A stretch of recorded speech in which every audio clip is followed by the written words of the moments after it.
Boa noite, hoje é dia 6 de fevereiro e vamos para o nosso devocional da noite. Mas antes, vamos começar com a nossa oração. Jesus, Pai querido, que o Senhor esteja presente do começo ao fim desse devocional. Que o Senhor traga para essa live todos que precisam ouvir a sua palavra, que se encontra em Tiago 5, versículo 16. Espírito Santo, se for necessário que o Senhor coloque em minha boca qualquer palavra para este devocional. Agradeço por estar conosco nesta noite. Amém, amém e amém. Vamos lá para o nosso devocional da noite. Tem como base Tiago 5,16. Então vamos ler a introdução da carta de Tiago, da Bíblia Spurgeon. Visão geral do livro, destinatários, autor e período geral da escrita. As epístolas de Tiago, Pedro, João e Judas são chamadas de epístolas católicas, desde os tempos de Orígenes, o pai da igreja, por volta de 185 a 254. Essa expressão é para apontar que a epístola não são dirigidas a uma determinada igreja, nem a certos cristãos ou indivíduos, mas aos cristãos em geral. Católico significa universal. Esse dito, no entanto, é apenas parcialmente correto.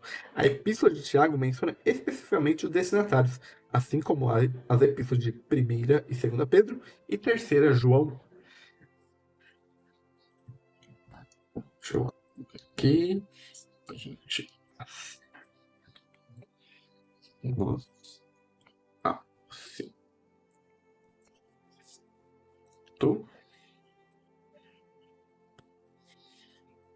Destinatários. A saudação de Tiago diz: Tiago, servo de Deus e do Senhor Jesus Cristo. As 12 tribos que estão dispersas no exterior, saudações. Tem havido muitas especulações sobre a expressão 12 tribos. Alguns acham que Tiago fala de todo o povo de Israel, enquanto outros pensam em todo o cristianismo como um Israel espiritual. Por outro lado, um documento judeu-israelense puro não teria documento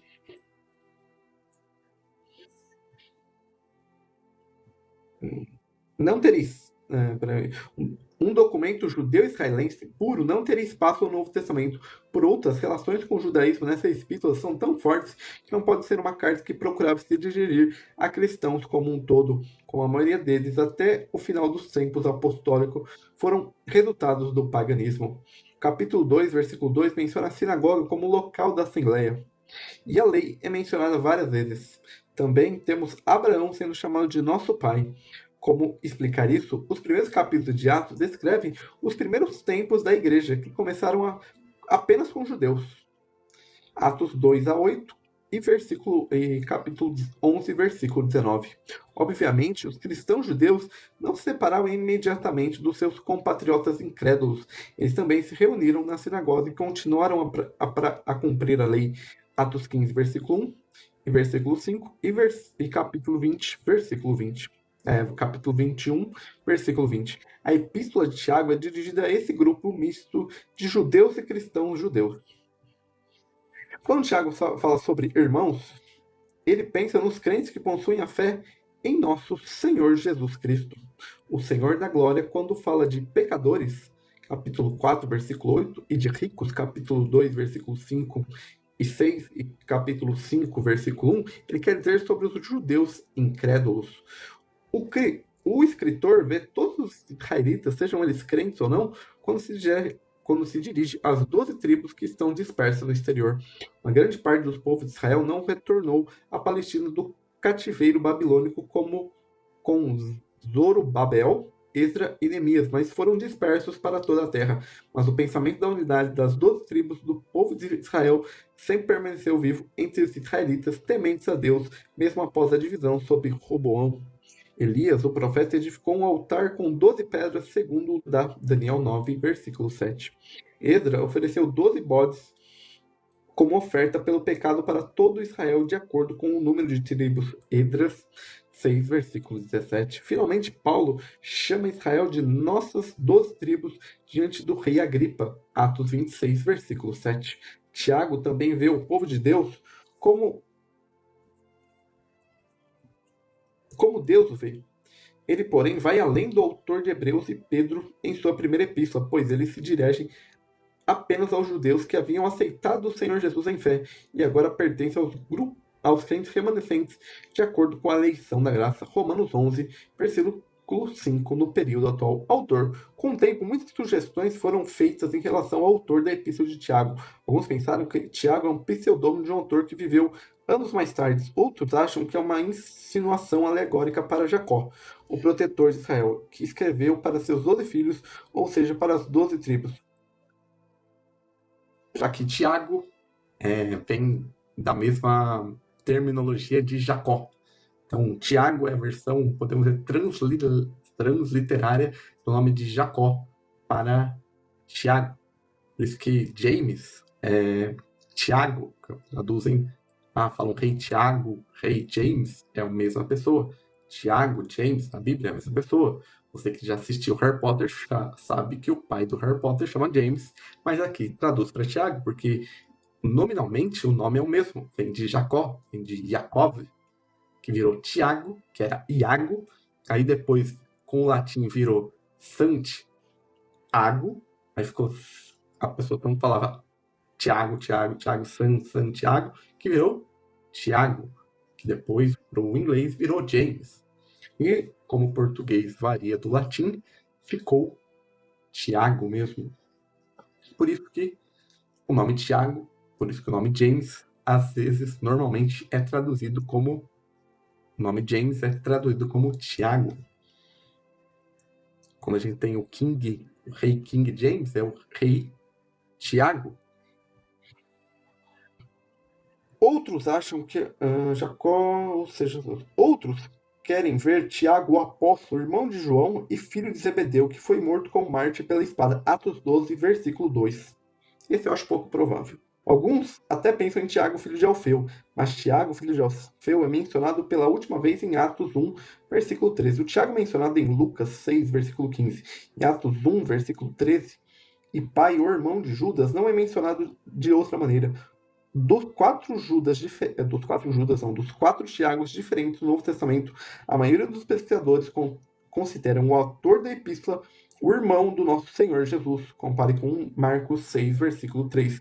Tiago, José, Judas e Simão, embora inicialmente não acreditassem, mais tarde pertenceram aos que creram no Senhor Jesus após a sua ressurreição. Mateus 3, 55, João 7, versículo 3, versículo 5, Atos 1, 14 e 1 Coríntios 15, versículo 7. Quando Paulo veio a Jerusalém pela primeira vez, não viu nenhum apóstolo, senão Tiago, o irmão do Senhor. Gálatas 1, versículo 19. Após a morte de Tiago, o apóstolo, este mesmo Tiago, teve uma posição especial entre os crentes de Jerusalém. Isto temos pela palavra de Pedro em Atos, capítulo 12, versículo 17. Paulo está chamando Tiago juntamente com Pedro dos pilares da Assembleia. Gálatas 2, versículo 9. Atos 15, versículo 13 e capítulo 21, 18, também confirma a posição de Tiago como líder, assim como seu irmão Judas, autor da Epístola de Judas. Tiago se chama humildemente de servo e não de irmão de Jesus Cristo. Tiago 1, versículo 1. Período da escrita. Segundo Joséfo, entre 37 e 100 depois de Cristo, acredita que Tiago tenha morrido como mártir em 62 e 63. Segundo Egesipo, que viveu no século 2 depois de Cristo, foi em 66 depois de Cristo. Isso determina o último momento em que a epístola poderia ter sido escrita. Por outro lado, ele mostra um estado das coisas, como encontramos especialmente no início de Atos, entre as reuniões na Judéia e em Jerusalém, não menção dos grandes ensinos cristãos à oposição do crente em Cristo, as bênçãos e deveres da igreja, nem ao maravilhoso futuro na eternidade, especialmente como Paulo havia anunciado. Portanto, é bem possível que a carta de Tiago tenha sido escrita muito cedo. Vários pesquisadores tendem a datar a epístola já no ano 45 depois de Cristo. No entanto, no tempo exato da descrição não pode ser fixado. Pode ser que a epístola seja a mais antiga escrita do Novo Testamento. Então, se você assistiu a série do Paulo, o apóstolo de Cristo, a da Record, que tem no Disney, mostra o martírio de Tiago, que ele era bispo de Jerusalém. Para você que não sabe como foi, eu vou te contar. Os romanos, eles estavam escolhendo, estavam numa divisão, estavam num período de ausência como eu poderia saber, como que chama? A mesmo cargo que Pilatos tinha, que era o governador, isso, governador da Judéia, ainda estava em período de transição. Então os judeus, os da os fariseus, todos que contribuíram tanto com a morte de Jesus quanto com a morte dos apóstolos, como Tiago, e o sofrimento de Pedro, de João, que foi açoitado lá no início de Atos, eles com esse, como Roma estava não tinha definido uma liderança para a Judéia, eles lideraram. Então, eles pegaram Tiago, que era o bispo da igreja de Jerusalém, então ele apedreja, é muito semelhante à morte de Estevão. Então a morte dos dois são muito parecidas. Os dois foram apedrejados lá em Jerusalém. Canonicidade. O julgamento negativo sobre a epístola por Martinho Lutero é conhecida. Lutero chama de Epístola de Palha. Eramos, o grande humanista, também desaprova essa carta. A principal razão da objeção de Lutero foi o ensinamento de Tiago sobre a justificação. Eles pareciam contradizer os ensinos de Paulo sobre o assunto, que eles foram muito decisivos para Lutero. Compare Tiago 2, versículo 21, com Romanos 3, versículo 28. É a questão de obras e fé. Lutero, como ele cita a sola fide, que é uma das, como eu posso dizer, uma das sola, um dos princípios entra em um pouco de choque com o que Tiago fala lá em Tiago 2,28, que nós precisamos de obras. A diferença é que as obras que Paulo fala aqui, em Romanos 3,28, eram as obras da lei. Eram as obras da lei mosaica, eram os rituais, eram os sacrifícios. Isso não é, a salvação não é por meio dessas obras, mas sim pela obra de Cristo. Mas um cristão que é salvo, ele faz boas obras, ele ajuda os outros, porque ele entende que a gente vive numa sociedade, a gente não vive num ovo, a gente não vive só numa cultura cristã, que a gente só deve ajudar os nossos irmãos. É claro que nós devemos ajudar os nossos irmãos, mas não ficar preso só em um universo gospel, num universo cristão. Nós fomos chamados para ir e anunciar o evangelho, e uma das formas é fazendo o que a gente chama de caridade, de ajudar o próximo, com cestas básicas, com tudo o que a gente pode fazer. Então as obras, Tiago menciona, isso vai salvar você? Claro que não. Isso é consequência da sua salvação. Isso, como eu posso dizer, testifica a sua fé. As obras testificam a nossa fé, porque a gente pode falar que a gente crê em Jesus e não faz nada. A gente não prega, a gente não fala de Jesus, a gente não se torna uma boa pessoa aos olhos dele.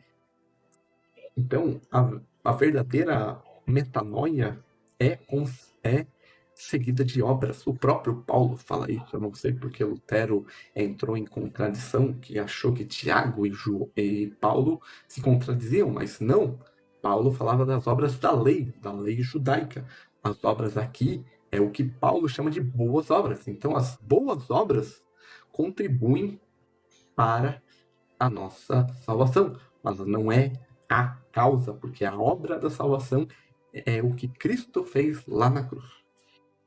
Já na antiguidade, a carta de Tiago precisou de bastante tempo para ser aceita de forma geral. As principais razões para isso provavelmente são as epístolas não escritas por um apóstolo que ainda não possuem marcas parcialmente judaicas. Os primeiros vestígios da carta são encontrados por volta de 200 d.C., no leste do Império Romano, no Egito e na Palestina. Também o pai da igreja Orígenes, por volta de 185 a 254, como também Eusébio, por volta de 263 a 339 d.C., mencionam a epístola, mas ele ainda não aparece no cânone Muratori, que é um dos primeiros cânon da Bíblia. que é uma enumeração parcialmente preservada dos escritos do Novo Testamento a partir do final do século II. A Igreja Oriental confirmou que a Epístola de Tiago pertencia ao cânon das Escrituras. A Igreja Oriental confirmou que a Epístola de Tiago pertencia ao cânon das Sagradas Escrituras no Sinódio de Laodiceia, por volta de 360 d.C. O Oeste aceitou a Epístola no Sinódio conhecido como em Roma, em 382 d.C., Hipona 393 d.C. e Cartago 397 d.C. É também aqui que os escritos do Novo Testamento, inspirados pelo Espírito Santo, encontram aceitação final para a proteção contra falsas doutrinas propagadas para a época. Então aqui é os famosos concílios que a igreja primitiva, a igreja católica no sentido universal, não como a gente entende esse termo hoje, que normalmente católico é normalmente católico romano, mas as igrejas orientais também são católicas, e as igrejas, podemos dizer, remanescentes da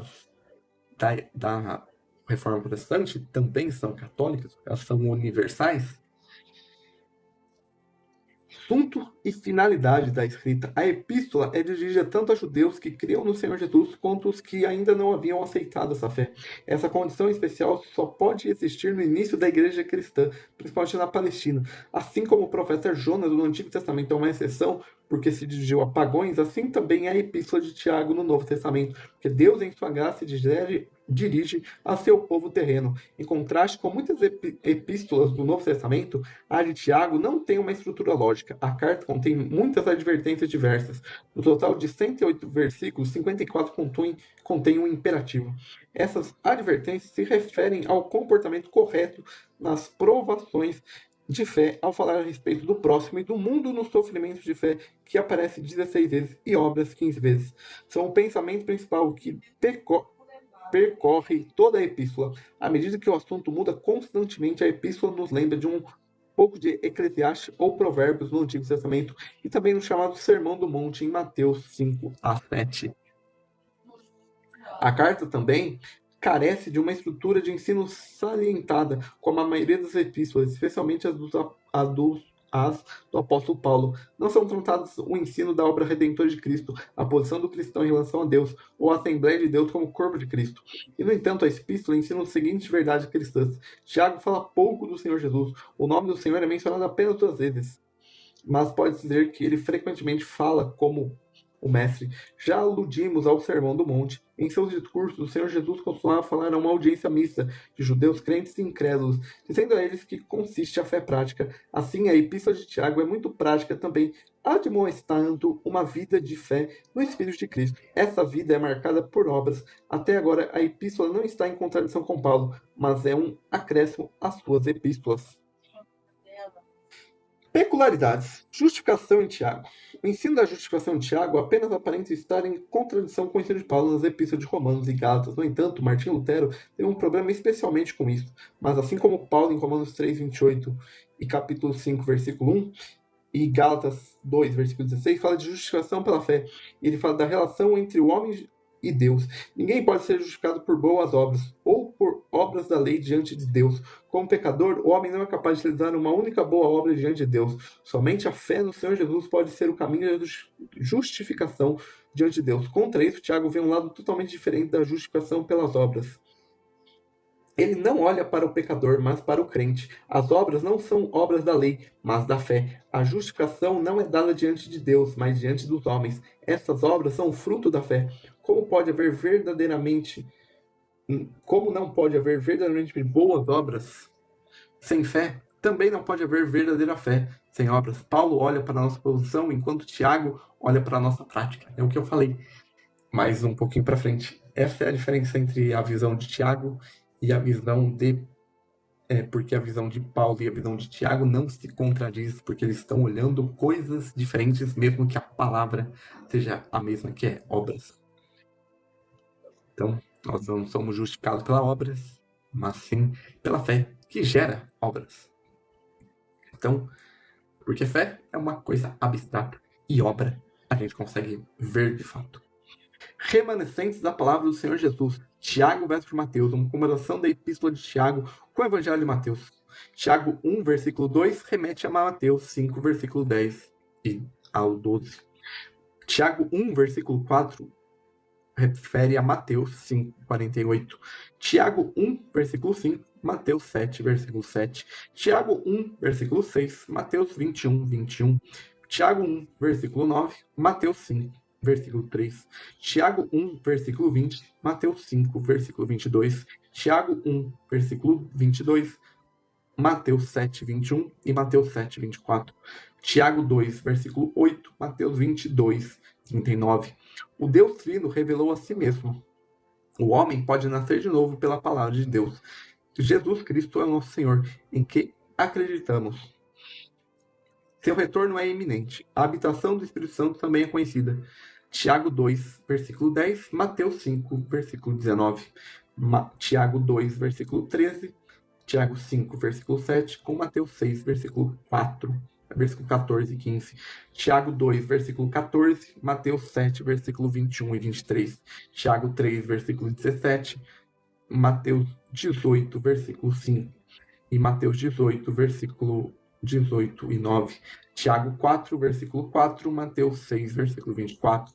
Tiago 4, versículo 10, Mateus 5, versículo 5.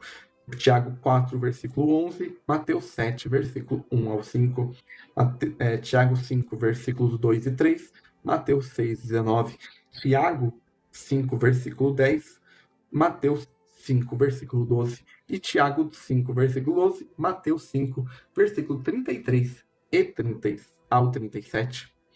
Visão geral do conteúdo, a gente vai ler sobre Mateus 5, 7 ao 20. Perseverança e esperança, certamente bondade e misericórdia iluminam todos os dias de nossas vidas. Cada dia tem sido maravilhoso com a sua misericórdia, sua bondade. Se tivéssemos que viver apenas aquele dia, teríamos motivos para louvar ao Senhor para sempre.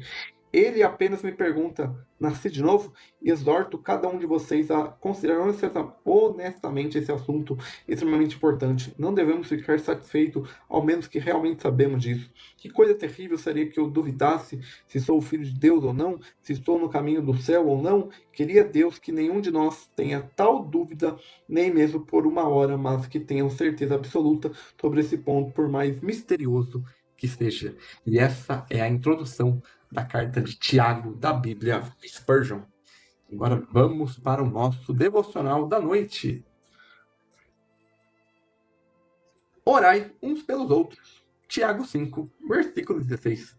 Como motivação para oferecer a oração intercessora, lembre-se de tal oração é a mais doce aos ouvidos de Deus, pois a oração de Cristo tem esse sacerdote, coloca agora no incensário, não um único grão por si próprio. Sua intercessão deve ser a mais aceitável de todas as súplicas, e quanto mais nossa oração for parecida com a de Cristo, mais doce ela será. Assim quanto serão aceitas petições por nós mesmos, nossas súplicas por outros, tendo neles mais frutos do Espírito, mais amor, mais fé, mais bondade fraternal, serão por meio do precioso mérito de Jesus, a mais doce oferta que podem dar a Deus, a própria gordura do nosso sacrifício. Lembre-se mais uma vez que a oração intercessória é a que mais prevalece. Que maravilhas ela tem feito. A palavra de Deus está recheada com seus feitos maravilhosos. Cristão, você tem uma ferramenta poderosa nas mãos, use-a bem, use-a constantemente, use com fé e certamente será um benfeitor para seus irmãos. Quando estiver aos ouvidos do rei, fale com ele sobre os sofrimentos dos membros do seu corpo. Quando você for chamado para perto do seu trono, o rei disser, peça que eu darei o que quiser, e suas petições sejam não apenas por si mesmo, mas por muitos que precisam de sua ajuda. Se você tiver alguma graça e não for um intercessor, essa graça deve ser tão pequena quanto um grão de mostarda. Ou ter uma graça suficiente para deixar sua alma flutuar na areia movediça, mas você não tem esse fluir profundo da graça. Caso contrário, levaria em si mesmo cargas pesadas dos outros e voltaria para eles como ricas bênçãos do seu Senhor, bênçãos que talvez não tivesse obtido se não fossem por seu intermédio. Ah, que minhas mãos esqueçam sua função, minha língua fica fria, silenciosa e parada. Este coração limitado esqueça de bater, se esquecer do trono da misericórdia. E esse é o nosso devocional da noite, o nosso devocional sobre Mateus não, Tiago 5,16, sobre a oração intercessória. Você não precisa fazer parte do ministério da intercessão da sua igreja para ser um intercessor. Se você ora pela vida do seu irmão, ora pelas necessidades dele, você é um intercessor. E como aqui fala, a oração intercessória é uma das armas mais poderosas que nós temos. E amanhã, lá no Instagram, às 8 horas, nós temos o devocional do dia de todo sábado. Eu não vou no Legacy, no meu culto de jovens, mas eu terei um compromisso no período da noite, da tarde/noite. Então eu farei o nosso devocional, como sempre, todo sábado, o nosso devocional do dia exclusivo lá no Instagram. Então, se você está assistindo no YouTube, na descrição tem o link com todas as minhas redes sociais. Se você está no TikTok, também aqui tem o site que leva lá para o link de todas as redes. Então, tenha um bom final de semana. Aqui no TikTok, no Devocional da Noite, nós voltamos na segunda, porque no domingo eu estarei servindo na igreja no culto da noite. Então, também no domingo nós teremos o Devocional do dia. Então, tenha um bom resto de semana, tenha um bom final de semana e até o próximo.